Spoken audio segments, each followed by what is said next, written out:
Hi all, welcome back. எல்லோரும் எப்படி இருக்கீங்க? இங்கே நாங்கள் நல்லா இருக்கோங்க, அல்ஹம்துலில்லாஹ்.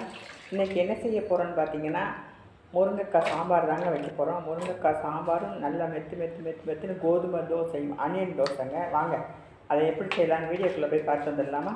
வாங்க போகலாம். நான் முருங்கைக்காயை வெட்டி எடுத்து கழுவி சுத்தப்படுத்தி வச்சுக்கிட்டேங்க.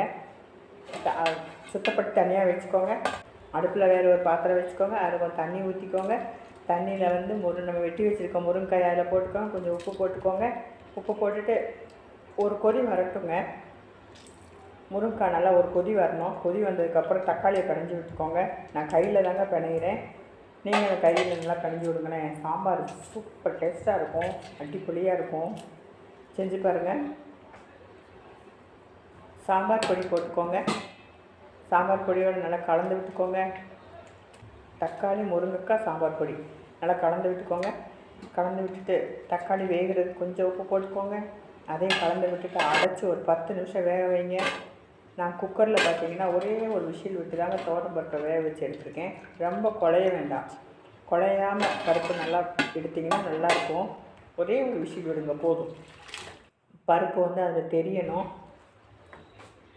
அதையும் எடுத்து அந்த முருங்கைக்காய் வேக வச்சுக்கோல, முருங்கைக்காய் சாம்பார் பொடி தக்காளி வேக வச்சுக்கோல, அழுத்திக்கு ஊற்றிக்கோங்க. ஊற்றிட்டு நல்லா அடைச்சி கலந்து விட்டுட்டு அடைச்சி ஒரு 10-15 நிமிஷம் கொதிக்கட்டுங்க.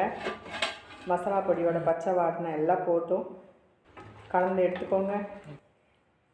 இந்த எனக்கு நல்லா கொதிச்சு கலச்சி வந்துருச்சுங்க. அதை மாற்றி வச்சுக்கலாமா?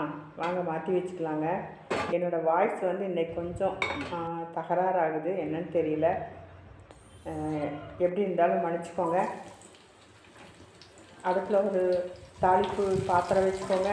அதில் கொஞ்சம் எண்ணெய் ஊற்றிக்கோங்க. ஊற்றிட்டு நம்ம சின்ன உள்ளி வெட்டி வச்சுக்கோல, பொடிசாக வெட்டி வச்சுருக்கோம், அதை எடுத்து அதில் போட்டுக்கோங்க. கொஞ்சம் மல்லி இலை போட்டுக்கோங்க, கருவேப்பிலை போட்டுக்கோங்க. அதையும் நல்லா கலந்து விடுங்க. சாம்பாரில் இப்போ ஒரு சீக்ரெட் பொடி போட போகிறேங்க, நல்லா பார்த்துக்கோங்க. இஞ்சி பூண்டு பேஸ்ட் போட்டுக்கோங்க. போட்டுட்டு அதையும் எண்ணெயோடு நல்லா கலந்து விடுங்க. பச்சை வாடை போட்டு மாற்றி வச்சுட்டு கொஞ்சம் மேலே தள்ளி வச்சுக்கோங்க. கொஞ்சம் எண்ணெய் வரணும். அதில் இப்போ நம்ம கடலைப்பொடி போட்டுக்கோங்க. கடலைப்பொடியை போட்டுட்டு அந்த எண்ணெயில் கொஞ்சம் வறுத்து விடுங்க. கரைஞ்சி போயிடக்கூடாது. எந்த பொருளும் கரைஞ்சி போகாமல் பார்த்துக்கோங்க. போதுங்க. கரைஞ்சி போகாமல் பார்த்துட்டு அதை எடுத்து தனியாக மாற்றி வச்சுக்கோங்க.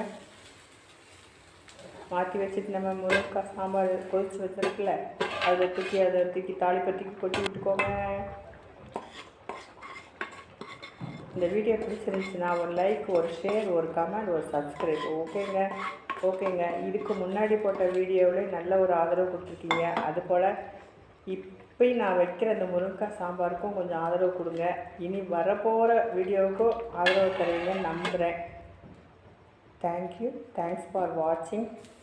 பார்த்திங்கன்னா கோதுமை மாவு முழு கோதுமை தாங்க ஊற வச்சு ஒரு நாள் நைட் ஃபுல்லாக ஊற வச்சு மறுநாள் நான் அரைச்சி வச்சுருக்கேங்க. அரைச்சி வச்சுட்டு அதை நம்ம தோசையை ஊற்றிக்கலாமா? வாங்க தோசை ஊற்றிக்கலாம். நான் தோசை ஊற்றிட்டேங்க. ஒரு சாதா தோசை, ஒரு ஆனியன் தோசை, 2 தோசை சுட்டேங்க. வாங்க சாப்பிடுவோமா? சாப்பிட்லாமே. சூப்பராக இருக்குங்க. வச்சு பாருங்களேன். பிரித்து மறித்து அப்படி இப்படி போட்டு நல்லா வேக விட்டு எடுத்துக்கோங்க. நல்லா வேகணும். கோதுமை தோசை இல்லையா, நல்லா வேகணும். எனக்கு நல்லா வெந்துருச்சுங்க. இந்த அடுத்து நான் ஆனியன் தோசை சுட போகிறேங்க. மாவை ஊற்றிக்கோங்க. மாவை ஊற்றி நல்லா பரட்டி விட்டுட்டு, லேசாக பரட்டி விட்டுட்டு அந்த ஆனியனை நல்லா அப்படியே கையிலே வச்சு நல்லா ரெடி அதில் போட்டு விடுங்க. போட்டு விட்டிங்கன்னா நல்லா இருக்குங்க. சாப்பிட்டு பாருங்களேன், வச்சு சூப்பராக இருக்கும். தேங்க்ஸ் ஃபார் வாட்சிங். இன்னொரு வீடியோவில் உங்களை எல்லாத்தையும் பார்க்குற வர தேங்க்யூ. டாட்டா, பபாய், அஸ்ஸலாமு அலைக்கும்.